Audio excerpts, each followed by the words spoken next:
jadi kepikiran nih Ustazah. Kan nanti ada fitnah Dajjal Ustazah. Kalau Dajjal ngefitnah kita, boleh nggak kita fitnah balik gitu Ustazah? Emang bisa? Nggak tahu sih, bisa boleh nggak? Kalau bisa boleh nggak gitu? Iya. Jadi yang namanya fitnah Dajjal itu suatu fitnah yang tidak bisa kita elakkan. Artinya tidak bisa kita elakkan gitu ya. Kita hindari. Ya, dan ini bentuknya kita belum tahu nih Sifa, apakah benar-benar seperti makhluk yang disebut dalam hadis bermata satu gitu. Intinya fitnah Dajjal ini akan ada di akhir zaman, bisa berbentuk pemimpin, ya, bisa berbentuk penguasa, bisa berbentuk juga sesuatu yang bisa memaksakan kehendaknya kepada kita. Kita nggak tahu nih bentuknya sebagai apa. Ya, jadi artinya digambarkan sifat Dajjal itu kan punya surga neraka.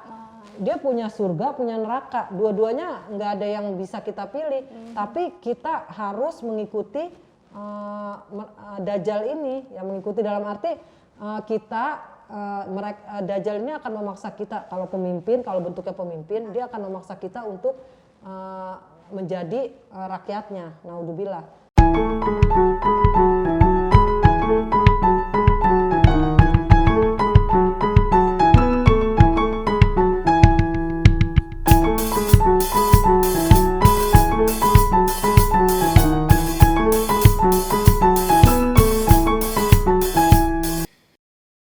Bismillahirrahmanirrahim. Assalamualaikum warahmatullahi wabarakatuh. Kembali lagi di pengajian Kamis Manis yang insya Allah akan hadir di channel YouTube Glora TV di setiap hari Kamis. Saya Syifa Aulia sebagai host dan sudah hadir di sini narasumber kita yaitu Ustazah Haja Lulu Masluha LC. Assalamualaikum Ustazah. Waalaikumsalam warahmatullahi wabarakatuh. Nah, pemirsa yang di rumah, tema pengajian kita kali ini adalah jauhi hasad. Langsung saja kita berikan kesempatan kepada Ustazah Lulu untuk memberikan kajiannya terkait tema yang akan kita bahas, yaitu jauhi hasad. Silakan Ustazah. Ya, terima kasih Syifa. Bismillahirrahmanirrahim. Assalamualaikum warahmatullahi wabarakatuh.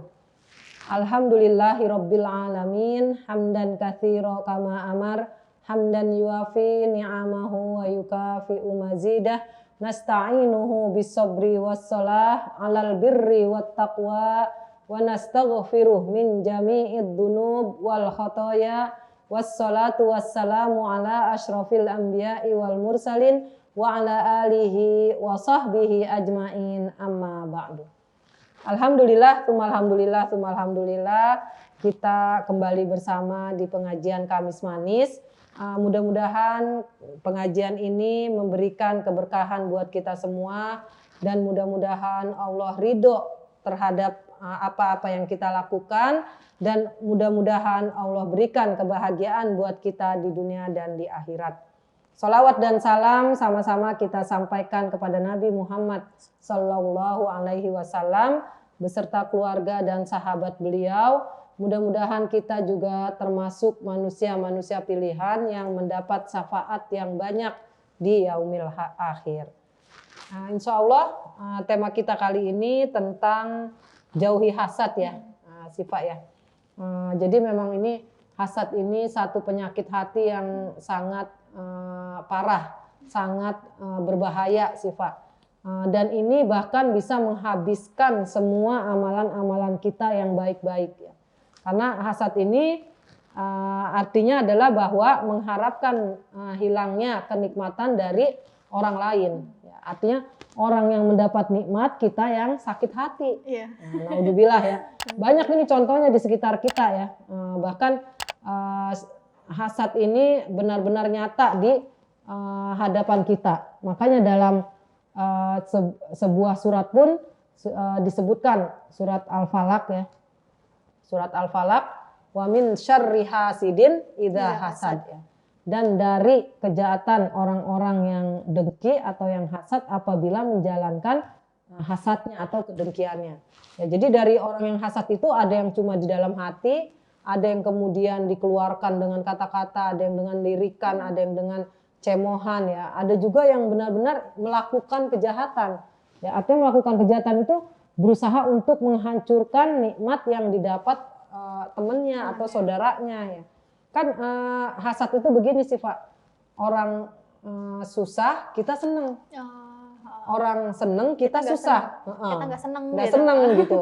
Nah ini kan banyak ya, contohnya banyak gitu. Misalkan ada yang lebih cantik dari kita nggak suka. Ya ada yang lebih pinter dari kita nggak suka gitu. Ada yang lebih hebat atau ada yang lebih sukses dari kita, atau bahkan yang berkenaan dengan takdir. Ya mungkin ada yang nikah duluan dari kita atau dapat jodoh duluan, kita nggak suka. Nah ini perasaan-perasaan nggak suka itu kalau sebatas di hati, itu aja udah mengotori hati gitu. Apalagi kalau sampai berbentuk perbuatan, ya itu udah termasuk dosa. Dan ini Rasulullah sangat memperingatkan kita dengan sebuah hadisnya yang benar-benar kita disuruh menjauhi hasad ini. Ya kata Rasulullah, ya beliau bersabda, iyyakum wal hasad, fa innal hasad ya'kulul hasanat kama ta'kulun naru al hatab. Ya. Jadi kata Rasul, jauhilah dari kalian itu sifat hasad atau dengki ya. Karena hasad itu memakan semua kebaikan kita sebagaimana api memakan kayu bakar, habis ya. Itu kan kalau kayu bakar dimakan api kan habis ya. Jadi memang kalau kita punya kebaikan yang banyak, terus kita ada dengki, misalkan gini, kita sholat, puasa, ya, sedekah, ya, kemudian kita baik sama orang tua, tapi kita ada sifat hasad nih, ada dengki sama teman kita yang lebih pinter, ya kita pokoknya nggak suka kalau dia lebih pinter, ya maka nanti kebaikan kita ini yang tadinya udah sholat, udah puasa, udah sedekah, itu bisa hilang. Ya, karena selama kita hasad, selama kita benci teman kita, selama kita marah terhadap nikmat yang Allah kasih kepada teman kita itu atau saudara kita itu, maka sepanjang itu amal-amal kita berguguran, amal-amal baiknya, pahala-pahalanya. Ya, jadi naudzubillah. Ya, bahkan disebutkan bahwa ketika kita menginginkan nikmat orang lain, berarti kita sedang tidak yakin kepada Allah. Ya, karena kan Allah punya sifat adil. Ya, kenapa kita merasa orang itu lebih enak dari kita, lebih bahagia, lebih sukses ya? Padahal sebenarnya Allah juga memberikan nikmat yang banyak kepada kita. Jadi kita sibuk dengan nikmat yang Allah berikan kepada orang lain, sehingga kita melupakan nikmat yang Allah berikan kepada kita. Sementara kalau kata Allah kita suruh apa? La in syakartum la azidannakum wa la in kafartum inna adzabi lasyadid. Kalau kalian bersyukur kepadaku maka aku tambahkan nikmat kalian. Tapi kalau kalian kufur maka azab aku atau siksa aku sangat pedih di akhirat. Wallahu a'lam. Nah Ustazah, bagaimana sih caranya kita menghadapi orang yang hasad ke kita Ustazah? Ya, jadi memang dalam hal ini Rasulullah mengajarkan kita ya bahwa ketika ada orang yang benci kepada kita atau tidak suka terhadap nikmat kita, kita jangan membicarakan hal-hal yang dia tidak suka. Ya, contohnya misalkan orang yang tidak cantik gitu. Kita jangan membicarakan kecantikan di depan orang tersebut. Ya, orang yang tidak pandai. Ya, kita berusaha jangan membicarakan tentang kepandaian sebab akan memperparah atau memperbesar sakit hatinya orang tersebut gitu. Jadi artinya memang itu bukan tanggung jawab kita ya menjaga hati dia. Dia wajib menjaga hatinya sendiri. Tetapi kita jangan memperparah kedengkian orang terhadap diri kita. Artinya kita kan dilarang juga ria, ya, dilarang juga kita pamer ya.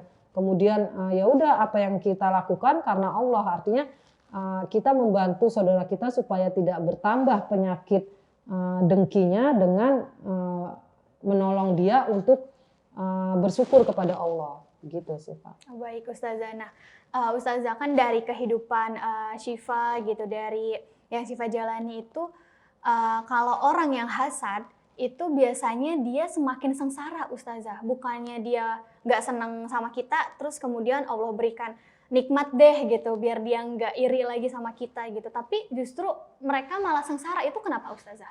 Ya. Jadi kan sifat ya, siapa menanam dia akan menuai. Itu kaidah atau slogan yang memang sudah ada di setiap manusia ya. Bahwa sebenarnya sih itu ayat Allah nih sih Pak. Famay ya'mal mithqala dzarratin khairan yarah wa may ya'mal mithqala dzarratin syarran yarah ya. Siapa yang berbuat amal kebaikan sedikit apapun pasti akan berbuah atau akan memetik amal tersebut. Siapa yang berbuat keburukan walaupun sedikit pasti akan menuai hasilnya. Nah, hasil ini memang sebenarnya nanti di akhirat ya, tapi ada yang Allah tunjukkan di dunia. Ya, jadi siapa menanam dia akan menuai. Kita berbuat buruk maka buahnya juga hasilnya buruk. Kita berbuat baik maka hasilnya baik gitu. Jadi mudah-mudahan kita ketika kita menyadari itu, kalau ada rasa nggak enak ketika melihat nikmat orang, misalkan kok dia rezekinya enak sih, lancar gitu, kok dia gampang sih cari kerjaan gitu, kok dia bahagia sih rumah tangganya, sementara rumah tangga kita kok kayak nggak bahagia ya, dan lain-lain, maka pujilah orang tersebut dengan menyebut nama Allah. Jadi misalkan ustazah nih, ustazah ingin seperti Sifa ya, misalkan dalam hal rajinnya atau mungkin dalam hal kok Sifa kalau pakai baju matching gitu, kok Sifa kalau pakai sesuatu pantas dan lain-lain, maka pujilah Sifa dengan menyebut nama Allah. Kita jangan sampai malah membuat Sifa sombong, tapi kita sebut Allah dulu. Subhanallah ya Sifa, kalau pakai kok bajunya cakep-cakep gitu. Ya, jadi untuk mengurangi atau mengobati sakit hati kita melihat nikmat orang, kita puji Allah, kemudian puji orang tersebut. Allah dulu ya Ustaz. Jadi Masya Allah, tabarakallah, kamu kok rezekinya lancar sih, alhamdulillah ya gitu. Artinya kita berusaha untuk mengobati apa-apa yang tersembunyi di hati kita. Ya, jadi kita puji orang tersebut dengan memuji Allah terlebih dahulu gitu. Baik Ustazah. Nah, kita kan kadang-kadang nih Ustazah orang yang hasad dengan kita dari kalangan teman kita sendiri atau bahkan keluarga. Itu ada nggak sih Ustazah ciri-ciri orang yang hasad terhadap kita? Iya. Jadi Sifa memang tadi yang Ustazah bacakan surat Al-Falaq ya. Wa min syarri hasidin idza hasad ya. Dan aku berlindung ya dari dari keburukan orang yang dengki apabila menjalankan kedengkiannya. Ya, artinya ini dalam Al-Qur'an ini sebenarnya gambaran secara umum manusia, bahwa di antara manusia itu ada yang benci sama kita, ada yang dengki sama kita, kemudian menjalankan kedengkiannya. Yaitu dengan apa? Macam-macam, dengan misalkan ngomongin di belakang, ya, bisa jadi juga memfitnah. Ya. Makanya misalnya fitnah itu kan sama sekali bukan yang sebenarnya. Dan itu keji. Karena misalkan contohnya gini sih Pak, orang nggak berzina, difitnah berzina. Kan itu keji banget gitu. Ya, orang nggak mencuri dituduh atau difitnah mencuri.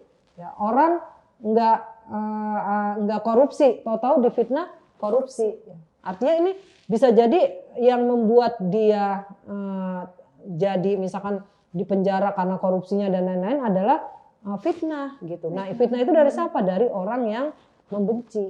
Jadi memang ciri-cirinya atau tanda-tandanya, atau bisa jadi memang di sekitar kita itu banyak orang yang dengki, makanya kita suruh berlindung kepada Allah, kemudian kita banyak zikir pagi petang. Itu supaya apa? Supaya terhindar dari orang-orang yang dengki gitu. Jadi bisa kita kontrol gitu Ustazah, biar orang-orang tuh nggak benci sama kita gitu, bisa dengan cara zikir tadi atau bagaimana Ustazah? Zikir itu menangkal kalau misalkan mereka benar-benar mengupayakan atau berbuat dengan kedengkiannya. Contohnya gini sih Pak, misalkan dia ke dukun, ya supaya nikmat yang ada sama kita itu hilang. Ya, contohnya misalkan kita punya rezeki banyak, dia pengen supaya harta kita itu hilang. Ya, hilang itu ya bisa jadi dengan sihir. Ya, jadi kita misalkan sakit terus uangnya habis untuk berobat, atau mungkin ya macam-macam. Kalau yang kesat mata bisa jadi dia misalkan membakar rumah seseorang dengan karena iri terhadap rezekinya gitu, atau dengan memasukkan dia dengan difitnah korupsi ya akhirnya, atau difitnah mencuri dan lain-lain, jadi jabatannya turun ya, macam-macam. Artinya memang ada orang yang berupaya benar-benar ingin menjatuhkan orang karena kedengkiannya. Naudzubillah. Tapi itu dosanya banyak sih Pak. Artinya gini, dia sholat, puasa, zakat, infak, sedekah, itu habis dimakan oleh kedengkiannya. Selama dia punya hati yang dengki, maka selama dia benci sama seseorang, selama dia hasad sama seseorang, maka pahala-pahala yang sehari-hari dia lakukan habis. Gitu. Nauzubillah. Nah, Ustazah, supaya kita enggak menjadi orang yang hasad gitu Ustazah, itu bagaimana sih caranya selain kita memuji orang atau memuji segala sesuatu itu dengan menyebut nama Allah terlebih dahulu? Ya, itu salah satu kiat kan tadi ya, memuji orang yang dapat nikmat tersebut. Cara yang lain adalah kita ingat bahwa sering mengingat kebesaran Allah. Karena biasanya kenapa kita punya penyakit hati, ya itu karena iman kita lemah. Ya, jadi kenapa iman kita lemah? Karena kita tidak mengenal Allah dengan benar. Ya, kalau kita kenal sama Allah, kita nggak akan salah paham. Kan orang yang dengki ini sebenarnya salah paham. Artinya salah paham kepada Allah. Dia merasa Allah nggak adil. Kok orang dikasih lebih cakep dari dia, lebih hebat dari dia, orang dikasih lebih sukses dari dia. Sementara kita kok nggak dikasih gitu. Nah ini kan berarti dia nggak kenal dengan sifat Allah. Sifat Allah yang 99 Asmaul Husna ya. Itu kan kalau kita dalami sifat Rahman Rahimnya Allah, sifat adilnya Allah. Nggak mungkin Allah menyia-nyiakan kita, yang maksudnya nggak mungkin Allah memberikan nikmat kepada teman kita doang sementara sama kita nggak. Nggak mungkin Allah memberikan nikmat kepada orang lain doang sama kita nggak dikasih nikmat. Pasti sebenarnya kita dikasih nikmat, cuma kita salah paham. Ya, menyangka Allah kayaknya nggak ngasih kita nikmat yang banyak seperti yang dikasih ke saudara kita gitu. Nah, jadi ma'rifatullah ya, kita mengenal Allah, mengenal dengan asma-asmanya, sifat-sifatnya, kita mencoba taqarrub ya, dekat kepada Allah dengan membersihkan hati. Karena itu hatinya kotor gitu kan. Jadi harus dibersihkan dengan banyak zikir, dengan banyak mengingat kebesaran Allah, dengan merasakan bahwa Allah itu punya sifat yang sempurna. Wallahu a'lam. Nah Ustazah, coba jadi kepikiran nih Ustazah. Kan nanti ada fitnah Dajjal Ustazah. Kalau Dajjal ngefitnah kita, boleh nggak kita fitnah balik gitu Ustazah? Emang bisa? Gak tahu sih, bisa boleh nggak? Kalau bisa boleh nggak gitu? Ya. Jadi yang namanya fitnah Dajjal itu suatu fitnah yang tidak bisa kita elakkan. Artinya tidak bisa kita elakkan gitu ya. Kita hindari. Ya, dan ini bentuknya kita belum tahu nih sih Pak. Apakah benar-benar seperti makhluk yang disebut dalam hadis bermata satu gitu. Intinya fitnah Dajjal ini akan ada di akhir zaman. Bisa berbentuk pemimpin, ya, bisa berbentuk penguasa, bisa berbentuk juga sesuatu yang bisa memaksakan kehendaknya kepada kita. Kita nggak tahu nih bentuknya sebagai apa. Ya, jadi artinya digambarkan sifat Dajjal itu kan punya surga neraka. Dia punya surga, punya neraka. Dua-duanya nggak ada yang bisa kita pilih. Tapi kita harus mengikuti Dajjal ini. Ya, mengikuti dalam arti Dajjal ini akan memaksa kita, kalau pemimpin, kalau bentuknya pemimpin, dia akan memaksa kita untuk menjadi rakyatnya, naudzubillah. Ya, sementara kalau dia misalkan apa sebagai apa gitu, kita akan mengikuti Dajjal itu. Makanya naudzubillah, kita doa kita kan supaya tidak ketemu dengan Dajjal. Itu doa yang selalu kita panjatkan sih Pak. Kalau sebelum salam itu ada doa yang kita mohon perlindungan dari bertemu dengan Dajjal. Jadi kita minta zaman kita jangan ketemu zaman yang zaman tersebut ada Dajjalnya. Gitu. Kalau balik memfitnah nggak akan bisa. Orang kita dia penguasa, dia misalnya sesuatu yang bisa memaksakan kehendaknya. Gitu. Jadi kita belum tahu juga bentuknya kayak apa tuh ya Ustazah ya. Istilahnya itu kan masih perdebatan ya. Nanti bentuknya seperti ini. Sebagian mengatakan bisa jadi penguasa, bisa jadi sesuatu yang bisa memaksakan kehendaknya seperti bos dan lain-lain, pemimpin, macam-macam. Ada juga katanya bentuknya matanya satu dan lain-lain. Macam-macam gitu bentuknya. Kita belum tahu nih. Kalau bisa jangan sampai ngelihat ya Ustazah ya. Jangan ketemu. Jangan ketemu ya. Kayak kiamat kan kita minta jangan ketemu kiamat. Sebab waktu kiamat itu udah nggak ada orang beriman, Quran udah nggak ada. Jadi ya pada saat itu berarti kalau kita ketemu kiamat, naudzubillah, kita berarti tidak beriman saat itu. Ya, makanya kita meminta tidak bertemu dengan kiamat. Kiamat. Sebelumnya ya tidak bertemu dengan Dajjal. Iya. Karena itu tanda-tanda kiamat.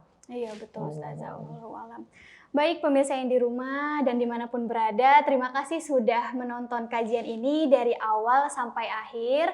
Jadi semoga kita semua terhindar dari sifat yang hasad. Jangan hasad, iri, dengki, bahkan jangan sampai kita dengan memiliki sifat itu kita memfitnah orang lain. Jangan, karena semua sudah diberikan oleh Allah secukupnya, sepas-pasnya kita gitu ya Ustazah ya, betul ya? Iya. Iya. Jadi tadi Siva kepikiran tuh karena fitnah jadi ke fitnah Dajjal deh Ustazah.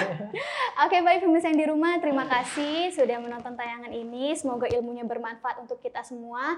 Jangan lupa share video ini ke teman, keluarga, sahabat, kerabat, dan ke semua sosial media agar menjadi amal jariah untuk kita semua. Dan jangan lupa di subscribe channel YouTube ini, Gelora TV, dan follow semua sosial media Partai Gelora Indonesia. Saya Syifa Aulia dan narasumber kita Ustazah Lulu pamit undur diri, kurang lebihnya mohon dimaafkan. Wabillahi taufiq wal hidayah. Wassalamualaikum warahmatullahi wabarakatuh. Waalaikumsalam warahmatullahi wabarakatuh.